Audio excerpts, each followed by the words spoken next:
Hello humans, Master Dinnerflex here, and today I'm going to give you a really shaky deck profile on what I call Dark Zombies, which is my local zombie deck that I take to locals. And when I take it to locals, every time I top with it or just do well and get some kind of prize pool, I actually use it specifically and also the profits of that day just to upgrade the deck. So here we are. 2 Summoner Monk. Let me see if I can get a better angle of this. 2 Summoner Monk.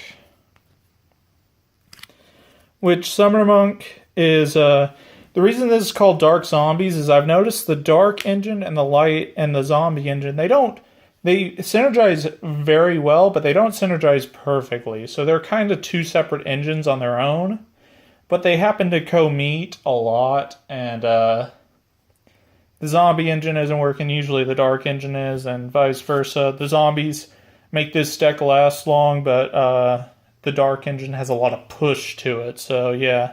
So 2 Summoner Monk has synergy with both. Dark Greph and Armageddon are way more like just intermediates, way more to the dark engine.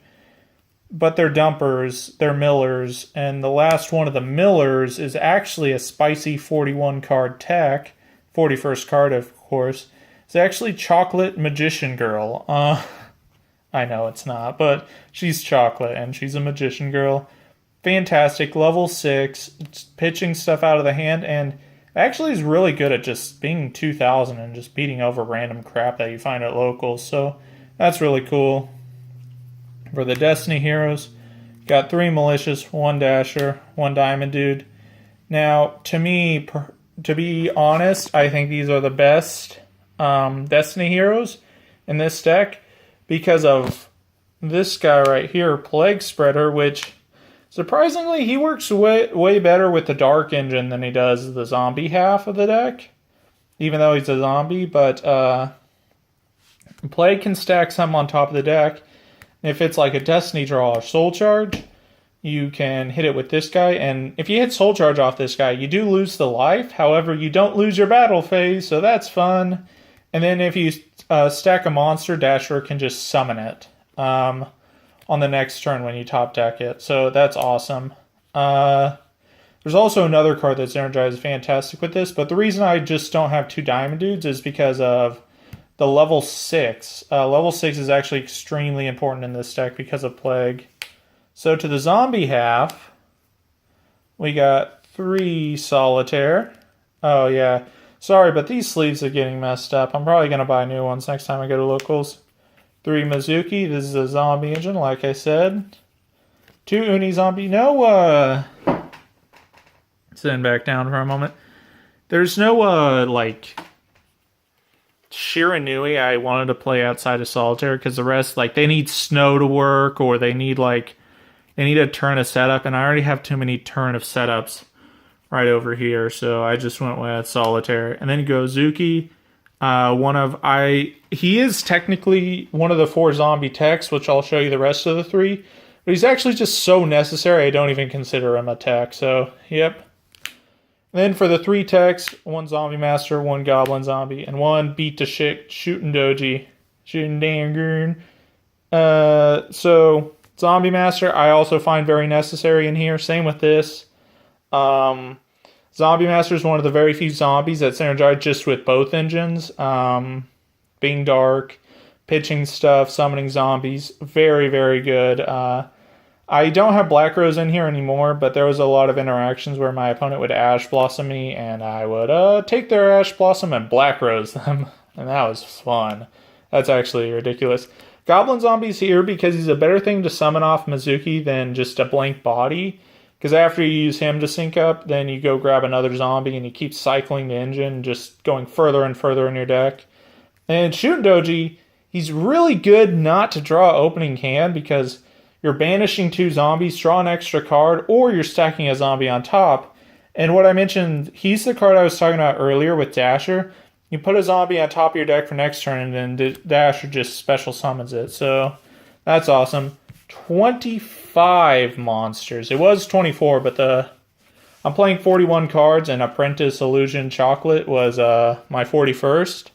And the reason I'm playing 41 is actually because of the malicious theory. And if you don't know what that is, it's that any deck you play malicious in, you want to play around 41 or 42 just because your hand oils, which you naturally produce, are going to slowly cause them to stick together. So you want to have a few extra cards just to make sure you're shuffling it in better. 2G draw, didn't need 3. The third one's actually Rhoda, I guess. So Rhoda's helpful because it actually just searches a D-draw target. And Grepher and Armageddon Knight, of course. Soul Charge, fantastic card hit. All these great cards hit off Diamond Dude. You can't hit these off Diamond Dude, but they're still important to have. Shoutouts to Farfa for this. Look at this. Look at this shit. The reason I have these at all is actually because Diamond Dude, and that's actually really important.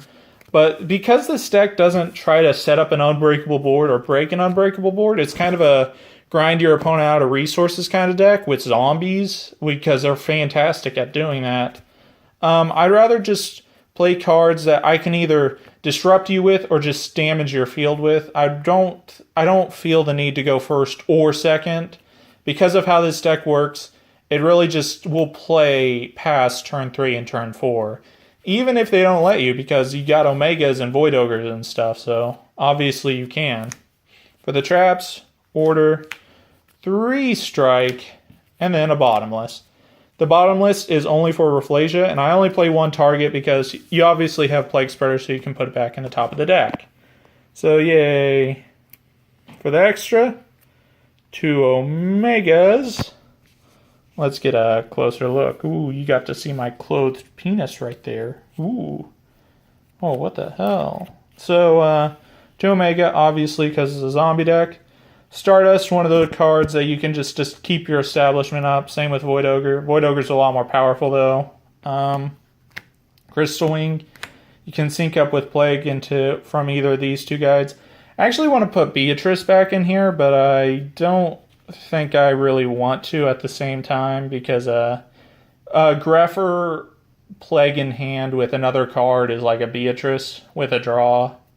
With a shuffled in draw, I should say. So it's nice, but I feel that this is enough. And my XZs, Rafflesia, as I mentioned, Baguska, Castell, because I needed one that I need an XZ that could go on the offense. And Amaterasu, very, very necessary for a lot of combos. For the links, Ib, Proxy, Decode, and Misses. Usually make this with the Mizuki or Gozuki and either your Rafflesia or your Baguska. Both end up having the same kind of effect, so I was wanting this so much more than Gaia Dragon. I mean, Gaia whatever the fuck his name is.